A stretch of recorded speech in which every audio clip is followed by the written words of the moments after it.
বলছি কি বউ, আমি গরিব, এটা কি আমার দোষ বলো? আমি তো কাজ করে খাই, কারোর কাছ থেকে সে খাই না। তাহলে কেন সবাই আমাদের এমন অপমান করে? এইসব নিয়ে চিন্তা করো না তো, তোমার শরীর খারাপ করবে। দেখবে একদিন আল্লাহ সব ঠিক করে দেবে, আমাদের সম্মান বাড়িয়ে দেবেন। এমন দিন কবে আসবে? সত্যি কি কখনো এমন দিন আসবে আমাদের জীবনে বউ? আল্লাহ চাইলে সবই তো সম্ভব। আচ্ছা, তুমি আজকে কাট কাটতে যাবে না? গিন্নি, কিছু ভালো লাগছে না। আল্লাহ কেন যে আমাদের গরিব বানালো? এইসব ভেবে যদি তুমি কাট কাটতে না চাও, তাহলে আমাদের মেয়েটা আজ খাবে কি? বাবা, ও বাবা, আজকে তুমি মাংস নিয়ে আসবে। কালকে মাকে বলবো মাংস রান্না করতে। আমার মাংস খেতে খুব ইচ্ছে করছে বাবা। তোর বাবা এত টাকা পাবে কোথায় যে মাংস কিনবে? চিন্তা করিস না মা, আমার কাছে কিছু টাকা আছে, সেটা দিয়ে আজকে আমি মাংস কিনে আনবো। তুই মন ভরে খাস। কি মজা, কি মজা! আজকে আমার বাবা মাংস কিনে আনবে। শুধু মাংস নয় রে মা, আজকে কাঠ বিক্রি করে যে টাকা পাবো সেই টাকা দিয়ে মাছও কিনে আনবো। বাবা, তাহলে আমি মাছ আর মাংসগুলো রিয়া কাকিদের ফ্রিজে রেখে আসবো। পাগল মেয়ে আমার। আচ্ছা ঠিক আছে, তুই রেখে আসিস। গিন্নি, আমি জঙ্গলে যাচ্ছি কাঠ কাটতে।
আরে মহেশ ভাই যে, আজ তো অনেক কাঠ নিয়ে এসেছো দেখছি।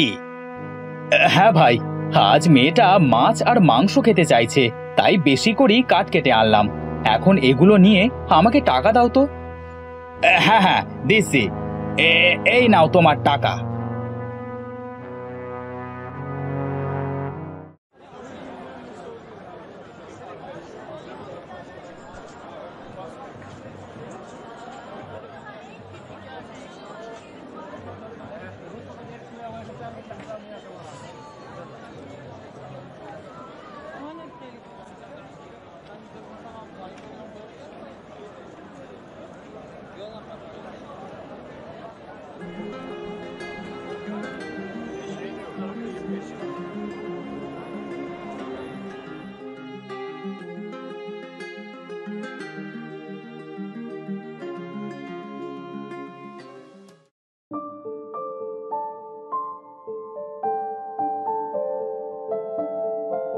গিন্নি, ও গিন্নি, আরে কোথায় গেলে তুমি?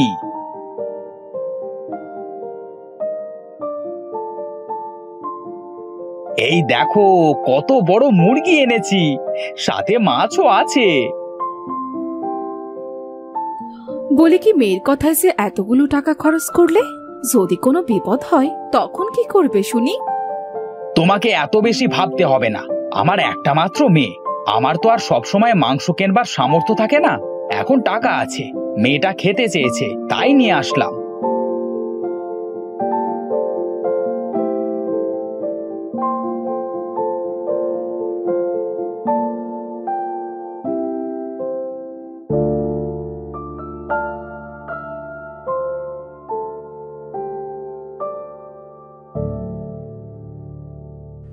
মা, ও মা, আমার কাছে দাও, আমি মাংস আর মাছগুলো রিয়া কাকিদের ফ্রিজে রেখে আসি। ঠিক আছে, এই নে।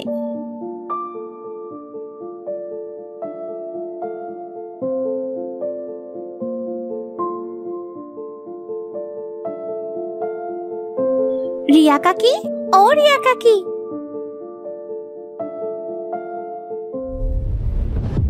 আমি আপনাদের ফ্রিজে এগুলো রাখতে আসছিলাম। আমাদের ফ্রিজে কোনো জায়গা নেই। আমাদের ফ্রিজ কেনার পর থেকে বারবার জাতা নিয়ে রাখতে আসিস রে। তোদের কি লজ্জা করে না, ছোট লোক কোথাকার? এমন করে কেন বলছেন? যেটা কেনার ক্ষমতা নাই সেটার জন্য অন্যদের বাড়িতে আসতে লজ্জা করে না? বেহায়া মেয়ে কোথাকার।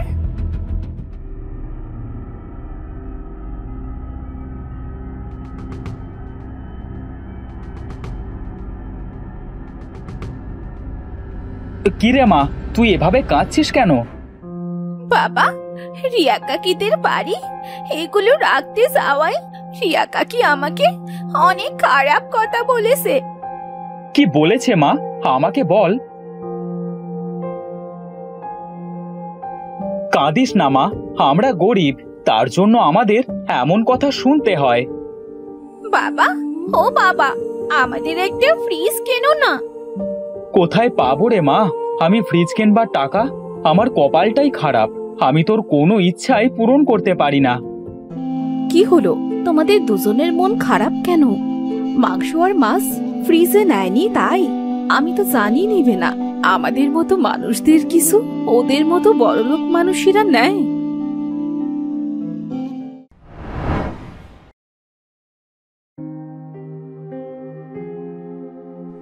আমাদের তো আর ফ্রিজ কেনার সামর্থ্য নেই। সবাই আমাদের যে কত অপমান করে।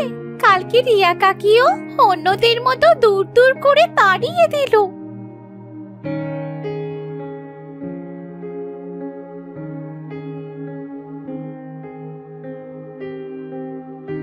একটা বুদ্ধি পেয়েছি, আমি এই কাঁথা দিয়েই ফ্রিজ তৈরি করব। ফ্রিজে আমরা খাবার রাখবো।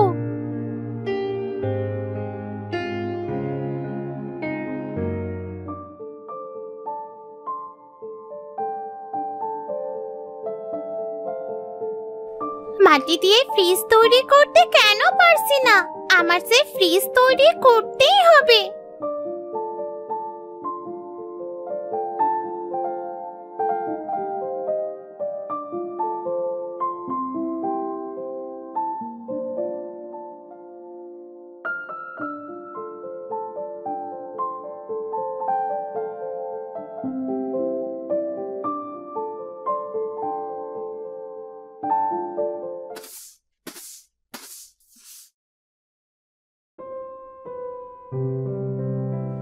মা, এই দেখো, আমি কত বড় একটা ফ্রিজ তৈরি করেছি এই মাটি দিয়ে। পাগলি মেয়ে একটা। অনেক সুন্দর হয়েছে তো ফ্রিজটা, দেখে বোঝাই যাচ্ছে না যে এটা মাটির ফ্রিজ। সত্যি বলছো তুমি? আজ থেকে আমি এই ফ্রিজের ভেতরে খাবার রাখবো। এর ভিতরে খাবার রাখলে যে নষ্ট হয়ে যাবে। এটা তো সত্যিকারের ফ্রিজ নয়। নষ্ট হবে না মা, তুমি দেখোই না।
মা, ও মা, এই দেখো, তুমি না বলেছিলে ফ্রিজের ভেতর খাবার রাখলে সেটা নষ্ট হয়ে যাবে?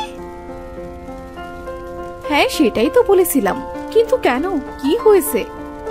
দেখো মা, সবার ফ্রিজের মতো আমাদের ফ্রিজেও বরফ জমেছে। খাবারগুলো ঠান্ডা হয়ে গেছে মা। বলছিস কি তুই এসব? কই দেখি দেখি। সত্যি তো, ফ্রিজে তো বরফ জমেছে, মনে হচ্ছে সত্যি সত্যি ফ্রিজ। এই আলিয়া, মা আমার, ফ্রিজ তৈরির জন্য মাটি তুই কোথায় পেলি? নদী থেকে এনেছি মা। সেখানে আমাকে নিয়ে চল তো।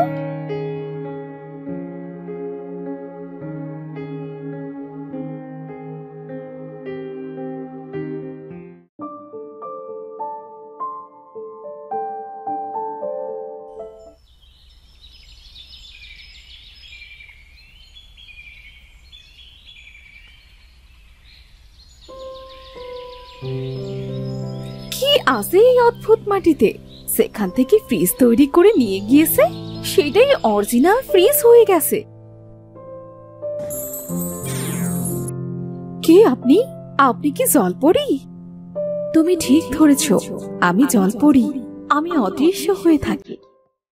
এখানে তো পানি নেই, আপনি কিভাবে থাকেন? এই শুকিয়ে যাওয়া নদীর শেষ মাথায় অল্প কিছু পানি আছে, সেখানেই থাকি আমি। মাটির ফ্রিজ কিভাবে অরিজিনাল ফ্রিজ হয়েছে সেটাই ভাবছো নাকি তুমি? হ্যাঁ, আসলে মাটির ফ্রিজে কিছু রাখলে সেটা নষ্ট হচ্ছে না, সেটা কিভাবে সম্ভব তাই দেখতে এসেছি। আলিয়া এখানে বসে বসে কাঁদছিল, তার মনের কষ্টের কথা বলছিল। আলিয়ার চোখের পানি আমার সহ্য হয়নি। আমার মেয়ে এখানে এসে তার কষ্টের কথা বলছিল। হ্যাঁ, সেটা আমি সহ্য করতে না পেরে আলিয়ার বানানো ফ্রিজে জাদু করে আসল ফ্রিজের মতো করে দিয়েছি। ধন্যবাদ, আপনাকে অনেক ধন্যবাদ জলপরি। আপনি আমার মেয়ের ইচ্ছে পূর্ণ করেছেন। আমাদের ফ্রিজ কেনার সামর্থ্য নেই। আমি জানি তোমাদের সংসারে অনেক কষ্ট। তোমরা এক কাজ করতে পারো, এখানকার মাটি দিয়ে ফ্রিজ তৈরি করে ব্যবসা শুরু করতে পারো। এই ফ্রিজগুলো কি আমাদের ফ্রিজের মতো হবে? অবশ্যই হবে। এখানে আমার জাদু শক্তি আছে। এখন আমি এলাম।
হোগো, আমাদের ফ্রিজ কি কেউ কিনবে? কেন কিনবে না? মাটির ফ্রিজ তো অন্য সব ফ্রিজের মতোই।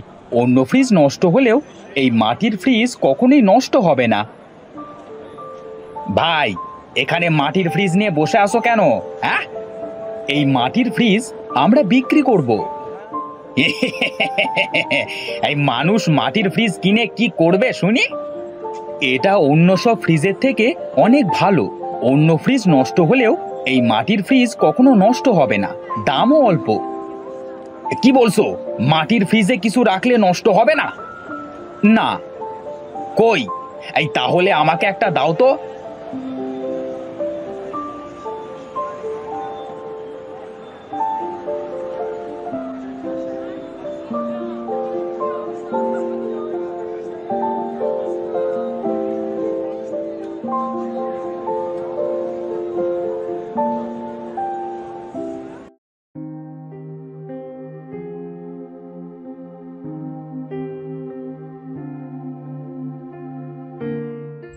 ওরা মাটির ফ্রিজ বিক্রি করে করে দিন দিন ধনী হয়ে যাচ্ছে।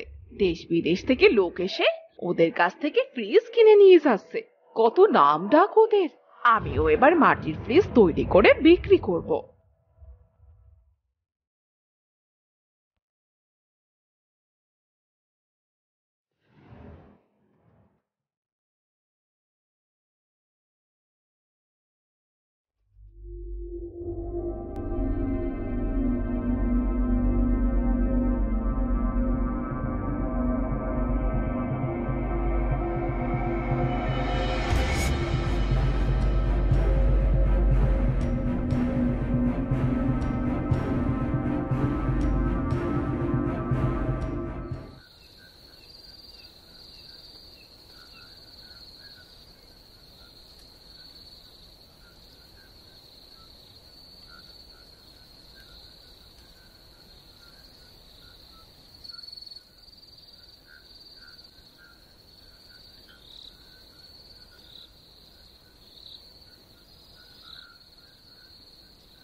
এইটা আমার কি হলো?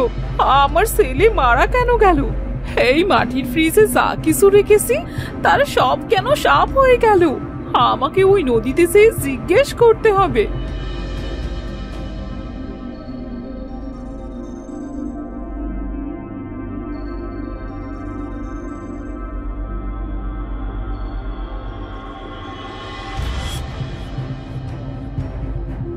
নদীর মাটিতে কি এমন আছে যে আমি ফ্রিজ তৈরি করে তাতে খাবার রাখতেই সেটা সাপ হয়ে গেল? তোর মনে হিংসে ভরা, আর সেজন্যই তুই শাস্তি পেয়েছিস। আমি তো কোনো হিংসেমো করিনি।